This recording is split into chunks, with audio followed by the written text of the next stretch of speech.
Chapter 7. It seems that the worries and wants of a young boy never cease.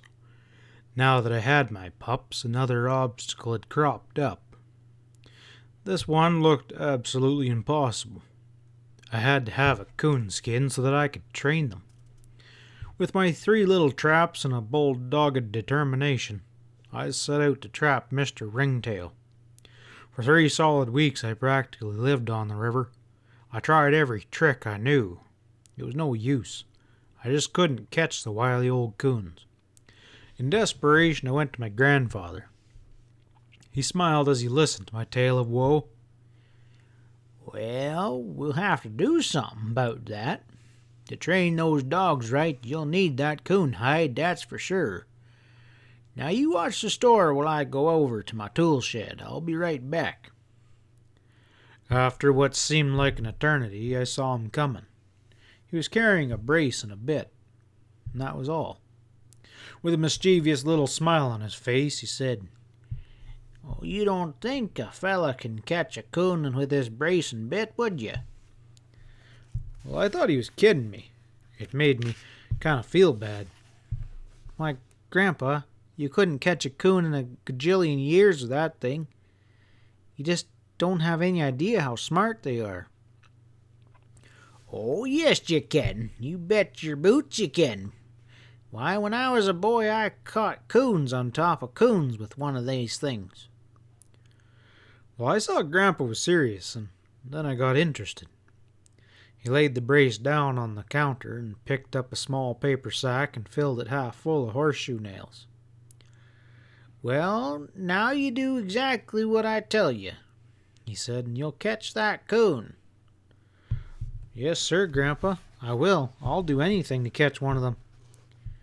"Well, now the first thing you need is some bright, shiny objects. The best thing is a bright, shiny tin. Cut out some little round bits a little smaller than that bit. You understand?" I nodded my head. "Now you go on down along the river where there's lots of coon tracks and find a good solid log close by and bore a hole down about 6 inches. Drop one of the bright bits of the tin down in the hole and be sure that it's laying there right on the bottom." Well, I was all ears. I didn't want to miss one word my grandfather said. Now and then I'd glance at him to see if he was kidding, and in a serious voice he went on a-talking. "Now you pay close attention, because this is the main part of the trap." With eyes as big as a hoot owl's, I looked and listened. He took 4 of the horseshoe nails from the sack, and with the thumb and forefinger of his left hand he made a small O about the size of the bit, which was about 1.5 inches in diameter. "Now, we'll just say this is the hole that you bored in the log, about 1 inch apart. You drive these nails in on a slant opposite of each other." Holding one of the nails in his right hand, he showed me at the right angle. "Well, the ends of the nails will enter the hole about halfway betwixt the top and the bottom of the tin," he continued. "Leave an opening between the sharp points big enough for a coon to stick his paw through." He asked if I understood. Again I nodded my head and moved a little closer to him. "Well, how's this going to catch a coon, Grandpa?" I asked. "Oh, he'll catch 'em all right, and it won't fail. You see, a coon is a curious little animal. Anything that's bright and shiny attracts him. He'll reach in and pick it up, and when his paw closes on the bright object, it'll ball up, and when he tries to pull it from the hole, the sharp ends of the nail will gouge into his paw, and he's caught." He looked over at me. "Well, what do you think of that?" I closed my eyes, and in my mind I could see the funnel-like entrance of the hole, the sharp slanting points of the nail. I could see the coon reaching in for a shiny piece of metal. Naturally, his paw would be much larger when closed than when it was when he reached in. It'd be impossible for him to pass the sharp nails. It was all pretty looking good to me, and I was on the point of saying so when it hit me. Why, all the coon had to do was open his paw and drop the object, and he'd be free. Well, it all blew up then and there. I knew my grandpa was playing a joke on me. I stepped back and almost cried as I said, "Grandpa, you're kidding me. That kind of trap won't catch a coon. While all he has to do is open his paw and drop the piece of tin, and then he'll be out of the hole again." Grandpa started roaring with laughter. Well, this made me feel kind of bad. With tears in my eyes, I started for the door. "Wait a minute. I'm not kidding you. Oh, I know I like to have my jokes as much as any other man, but I meant every word I said." I turned around and looked at him. He had stopped laughing, and there was kind of a hurt expression on his face. I wasn't laughing at you. I was laughing more at myself than you. I just wanted to see if you were smart enough to see that there was a way that the coon could free himself." "Well, a fellow wouldn't have to be very smart to see that," I said. Grandpa started talking, completely serious again. "Well, you know, a coon has more than one particularity about him. When I was a boy, I had a pet coon. By watching him, I saw and learned a few things. He had a den in an old hollow tree in our front yard, and I don't know the number of times I'd have to climb that tree and get my mother's scissors and buttons and needles and thimbles out of his den. Why, he'd even carry our knives and forks and spoons. Anything that was bright and shiny, he took it up into his den." Grandpa stopped talking for a few minutes. I could see a faraway look in his eyes. Once again, he was living those long ago days. I waited in silence for him to go on with his story. "One of the most particular things about that coon was his front feet. Once he wrapped those little paws around something, he'd never let go. My mother had an old churn. It was one of those kind with a small hole in the lid for the dasher. And when she'd get through it churning, she'd take the dasher out and go to wash it, and that crazy coon would climb up on top of the churn, poke his little front paws through the hole, and get a fistful of butter. The hole was small, and when he closed his fist, he couldn't get it back. All he had to do was open his hand up and drop the butter, and he'd be free. But do you think he ever did? No, sir. He would carry that churn lid all over the house, squalling and growling. Why, it took everyone in the house to free him. I'd have to wrap him up in a gunny sack or an old coat and pry his claws loose from the butter. Seeing this, time after time, is what gave me the idea for the trap. Once he reaches in and gets a hold of that tin, he's caught, 'cause he'll never open his paw up again." With my confidence restored, it all sounded pretty good to me, and I was anxious to try out this wonderful plan. I thanked him and took the brace and nails and left the store. By the time I reached home, it was too late in the day to start making my traps, and that night I talked the idea over with Pa. "Well, I've heard of coons getting caught that way, but I never paid much attention to it. Your grandfather should know, though. He's quite a coon hunter when he was a boy." "Well, from what he told me, it never fails," I said. Pa asked if I wanted him to help me make my traps. "No, I think I can do it myself." I didn't sleep too well that night. I bored holes and drove nails and fought coons practically all night. Early the next morning, I went to the trash pile. As I stirred around in the rusty old cans, I thought of another time I was searching for a can. Finally, I found the one I wanted. It was bright and shiny. Everything was going just fine until Ma caught me cutting out the circles of tin with her scissors. I always swore that she could find the biggest switches of any woman in the Ozarks. And this time, she overdid it. I was almost to the river before the stinging stopped. It wasn't hard to find a place for my traps. All along the river, large sycamore logs lay partially submerged in the clear blue water. On one, where I could see the muddy little tracks of a ringtail, I bored a hole, dropped in a piece of tin, and then drove in my nails. On down the river I went, making my traps. I stopped when I ran out of nails. Altogether, I'd made 14. That night, Pa asked me how I was making out. "Oh, all right. I got 14 of them made." He laughed and said, "Well, you can never tell. You may catch one." The next morning I was up with the chickens. I took my pups with me, as I just knew I'd have a big ringtail trap and I wanted them to see it. Well, I was a disappointed boy when I peeked out over the cane brakes at my last trap and didn't see a coon. All the way home I tried to figure out what I'd done wrong. I went to Pa. He put his thinking cap on and thought the situation over. Well, maybe you left too much scent around when you made those traps. If you did, it may take a while for it to go away. I wouldn't get too impatient. I'm pretty sure you'll catch one sooner or later. Pa's words perked me up like the air does a deflated inner tube. Well, he was right. I had simply left too much scent around my traps. All I had to do was wait until it disappeared, and then I'd have my coon hide. Morning after morning, it was the same old disappointment. No coon. When a week had gone by and still no results with my trap, I gave up. With little patience I had, it was completely gone. I was firmly convinced that the coons didn't walk on sycamore logs anymore, and bright shiny objects had about as much effect on them as a coonhound would. One morning, I didn't get up to run my trap line. I stayed in bed. Well, what was the use? It was just a waste of time.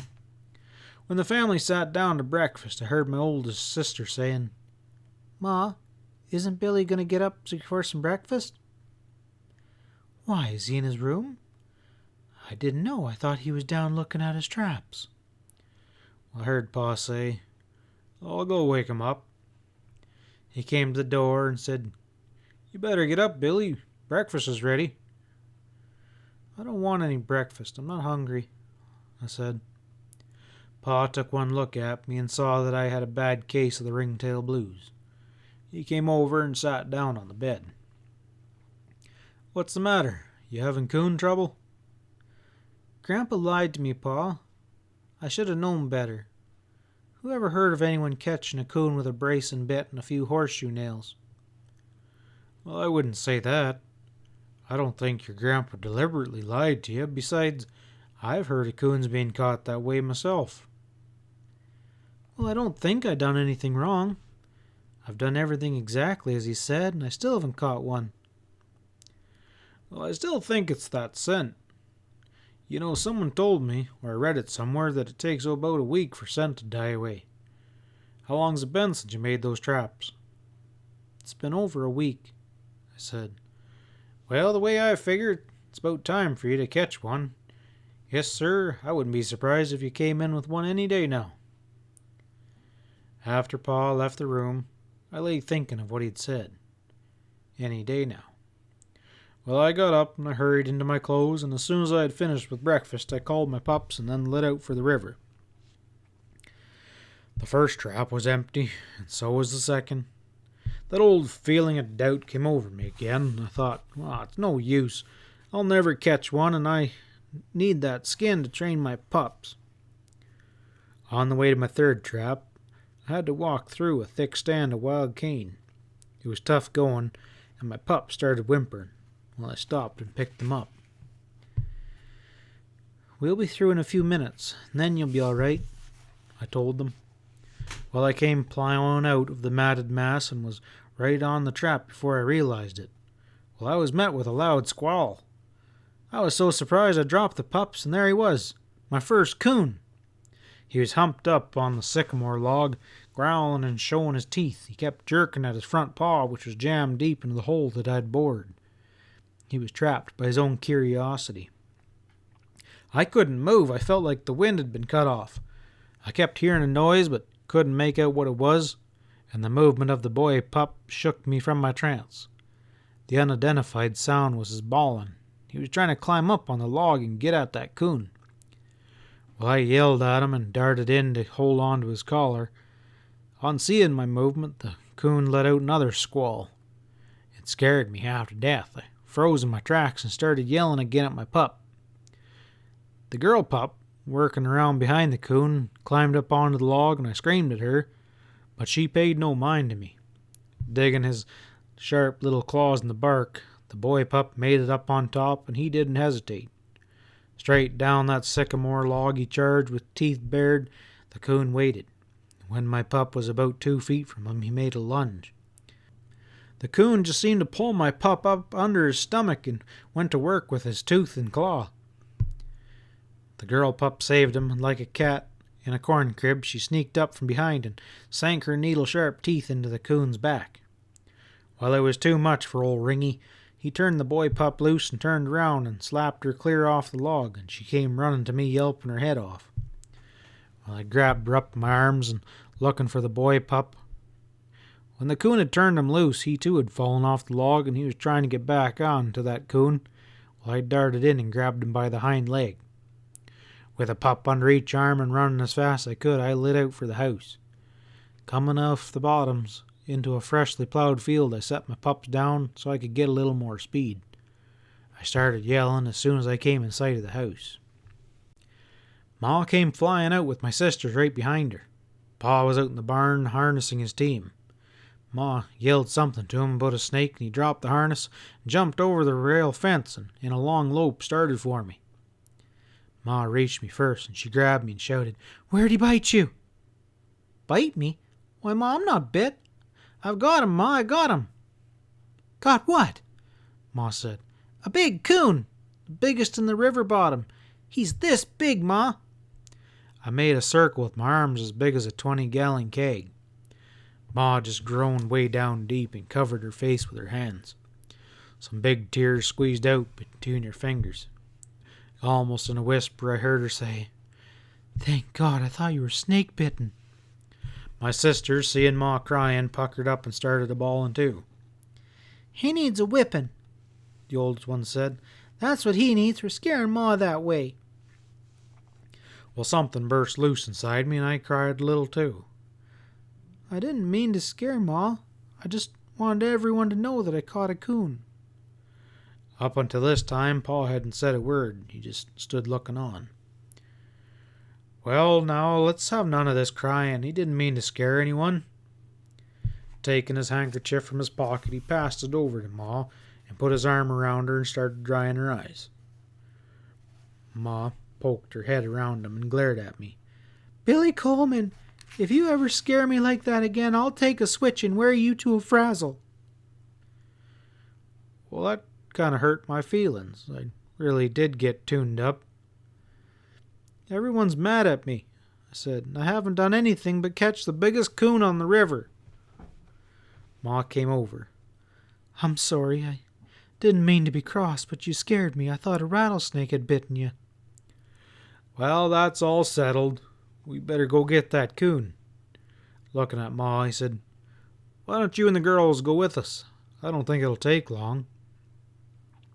Ma looked at me and smiled and turned to the girls. "Would you like to go?" The only answer was a lot of squealing and jumping up and down, and on the way Ma noticed some blood on my shirt. She stopped me and looked me over. "Where did that come from? Did the coon bite you?" "No, Ma. I didn't get close enough for him to bite me." With a worried look on her face, she jerked off my shirt. "You don't seem to be scratched anywhere."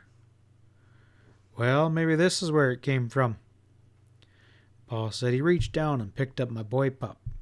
His little black nose was split wide open and was bleeding. I saw a relieved look come over Ma's face. Looking at me, she started shaking her head. I just don't know. I don't know." "Did that coon get a hold of the pup?" Pa asked. "He sure did, Pa. But it wasn't the coon's fault. If it hadn't been for little Ann, he'd have been eaten up." I told how my dogs had tied into the coon. Pa laughed as he fondled my pup. "Well, this dog is going to be a coonhound, and I think a good one." The coon started squalling as soon as we came into sight. "Oh, my goodness. You wouldn't think something so small could be so vicious." Pa picked up a club. "Everyone stand back out of the way. This won't take long." My pups were wanting to get to the coon so badly they were hard to hold on to. I had to squeeze them up tight to keep them from jumping right out of my arms. My sisters, with eyes as big as blue marbles, got behind Ma and peeked around her. Pa gave the coon a whack across the noggin, and he gave out a loud squall and growled and showed his teeth. He tried hard to get at Pa, but the trap held him. The girls buried their faces into Ma's dress and started bawling. Ma turned her back of the fight, and I heard her say, "Oh, I wish we hadn't come, the poor thing." Pa whacked him again, and then it was over. It was all too much for Ma and the girls, so they left, and I heard the tall cane rattling as they ran for the house. After the coon was killed, I walked over, and Pa was trying to get the coon's paw from the trap. He couldn't do it. Taking a pair of pliers from his pocket, he said, "Well, it's a good thing I had these along, or we'd have to take off his foot." After Pa had pulled the nails, he lifted the coon's paw from the hole, and there, clamped firmly in it, was the bright piece of tin. In a low voice, Pa said, "Well, I'll be darned. All he had to do was open it up and he'd be free, but he wouldn't do it. Your grandfather was right." A sorrowful look came over Pa's face as he ran his finger through the soft yellow hair. "Billy," he said, "I want you to take a hammer and pull the nails from every one of those traps. It's summertime and their fur isn't any good. Besides, I don't think this is very sportsmanlike. The coons, they don't really have a chance. It's all right this one time, you needed this one, but from now on I want you to catch them with your dogs. That way they at least have a 50-50 chance." "I will, Pa. That's what I intended to do." While skinning the coons, Pa asked me when I was going to start training my dogs. "I don't know. Do you think they're too young?" "No, I don't think so. I heard the younger they are, the better it is." "Well, in that case, I'm going to start tomorrow." With the help of my oldest sisters, we started giving my pups their first lessons. She would hold their collars while I made trails with the hide for them to follow. I'd climb the trees that leaned out over the river, jump out into the water and swim to the other side, make trails and up and down the bank, and with a long pole wire, I'd drag the hide on top of rail fences and swing it through the air and let it touch the ground 20-30 feet away. I did everything with that hide a coon would do, and possibly a lot more that a coon wouldn't. It was a beautiful sight to see my pups work those trails. At first they were awkward, not knowing what to do, but they never quit trying. Old Dan would get so eager and excited he'd overrun a trail. Where it twisted and turned, he would just run straight on, bawling up a storm. It didn't take him long, though, to realize that a smart old coon doesn't always run in a straight line. Little Ann, she never overran a trail. She'd wiggle and twist, cry and whine, and pretty soon she'd have it figured out. At first, they were afraid of water. I never would admit it, even to myself. I always said they just didn't like being wet. They'd follow the trail to the stream and then stop. Sitting down on their rears, they would cry and beg for help, and with a pup under each arm, I'd wade out into the stream and set them down in the cool water. 9 times out of 10, one pup would swim one way and the other one would swim the opposite. Well, they had a time with this part of their training, but my persistence had no bounds. It wasn't long until they loved the water. Old Dan would jump as far as he could and practically knock the river dry. Little Ann would ease herself in, swim like a muskrat for the opposite shore. I taught my dogs every trick I knew and new ones I'd heard about. I taught them how to split up on a river bank to search for a hidden trail, because it was impossible to tell where a coon might come out of the water. Sometimes he'd swim downstream, other times he'd swim upstream. Maybe he'd come back to the bank he had just left, or he'd cross over to the other side. Perhaps he'd stop in the middle of the stream on an old drift. Sometimes he'd come out of the water by catching the dangly limbs of a leaning birch, or climb up, never even touching the bank. Or he'd come out on the same trail he'd used going in and backtrack. He would sometimes crawl up under an undermined bank or into an old muskrat den. One of the favorite tricks of a smart old ringtail is the tree barking trick. This he accomplished by running out far on the side of the tree and using his stout legs for leverage, springing 20-30 feet away before touching the ground.